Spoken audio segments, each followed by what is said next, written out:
Assalamu alaikum, frères et sœurs d'Islam. Très heureux de vous retrouver encore une fois de plus. Aujourd'hui, Inch'Allah, on va aborder un sujet qui est très important, un sujet qui défraie la chronique, un sujet qui, aujourd'hui, dans la société, fait objet de beaucoup de débats un peu partout.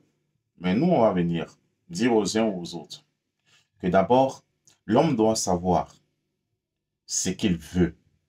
L'homme doit savoir pourquoi il vit.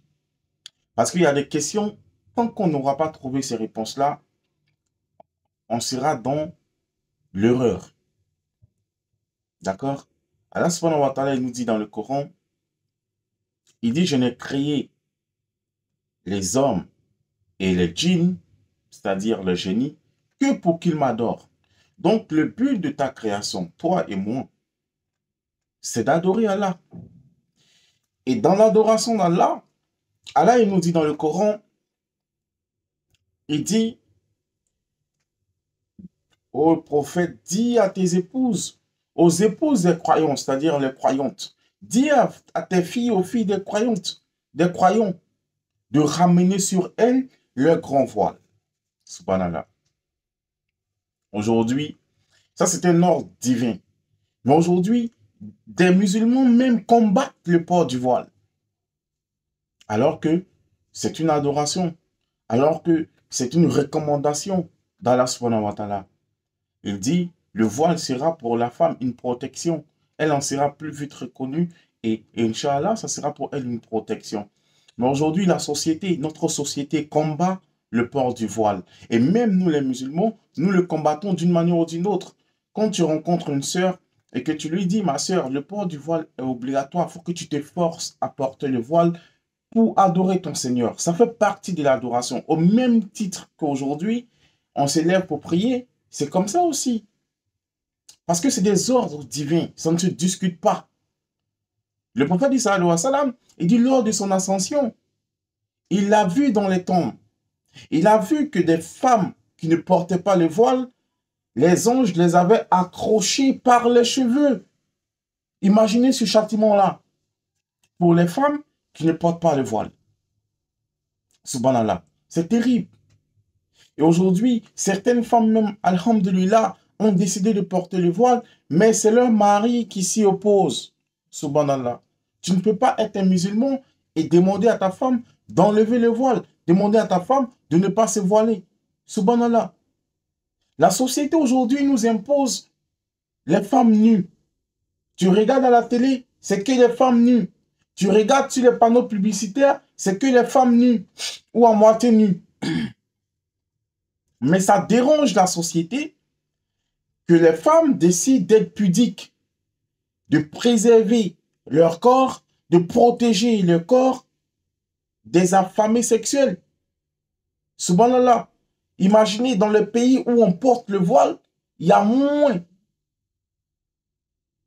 de viols de femmes. Par contre, les pays où on donne cette liberté à la femme de se dévoiler, de se dénuder, le taux de viol est énorme. Subhanallah. Donc, mes frères en islam, tout ce que Allah nous recommande de faire, c'est dans notre propre intérêt.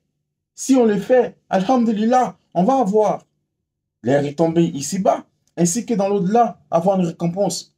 Mais si on refuse d'obéir à notre Seigneur, dans ce bas monde, il nous fera subir les conséquences de nos actions ici et après la mort, mes frères et sœurs en islam, on va subir encore un châtiment douloureux qu'Allah subhanahu wa ta'ala nous en préserve. On a vu beaucoup de sœurs qui nous contactent inbox pour dire, ah, moi je veux me marier, mais mon mari refuse. Mon frère, ma sœur, sachez que Allah subhanahu wa ta'ala, il a recommandé à la femme d'obéir à son mari.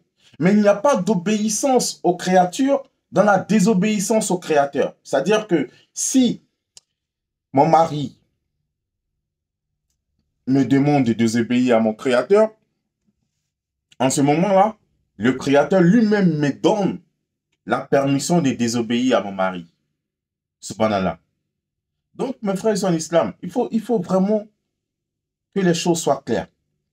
On a été créé que pour adorer notre Seigneur. Quand notre Seigneur nous demande de faire quelque chose, on se bat comme on peut pour pouvoir faire ce que notre Seigneur nous a recommandé. Voilà l'objectif du musulman, satisfaire son Seigneur. Mais ma sœur, si tu portes le voile, pour les gens, subhanallah, c'est que tu n'as rien compris. Le port du voile est une adoration. Quand tu le fais pour ton Seigneur. Tu ne le fais pas pour quelqu'un.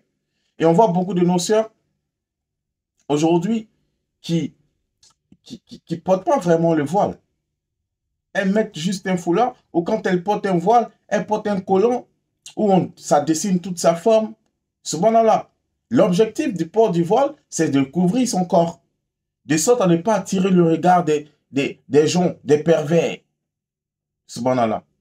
Voilà l'objectif. Mais si c'est pour mettre un petit voile sur la tête, porter des débardés en bas ou des collants collés, subhanallah, on s'éloigne de l'objectif. C'est pourquoi déjà, avant même le port du voile, il y a quelque chose qu'on appelle attaqwa, la crainte d'Allah. Il faut avoir la crainte de ton Seigneur. Si tu crains Allah, en ce moment-là, tout deviendra facile. Si tu vois aujourd'hui quelqu'un qui s'oppose à la parole d'Allah, c'est parce qu'il n'a pas la crainte de Dieu. Mais si tu as la crainte de Dieu, tout vient naturellement. Tu as cette envie-là de toujours obéir à ton Seigneur. Dans tout ce qu'il te recommande de faire. Nous ne sommes pas des saints, on est tous d'accord. Nul n'est parfait, on est tous d'accord. Mais Allah subhanahu wa ta'ala ne nous juge pas sur le résultat. Il nous juge sur quoi? Sur l'intention et la volonté et l'effort. C'est sur ça que Allah nous juge. Subhanallah.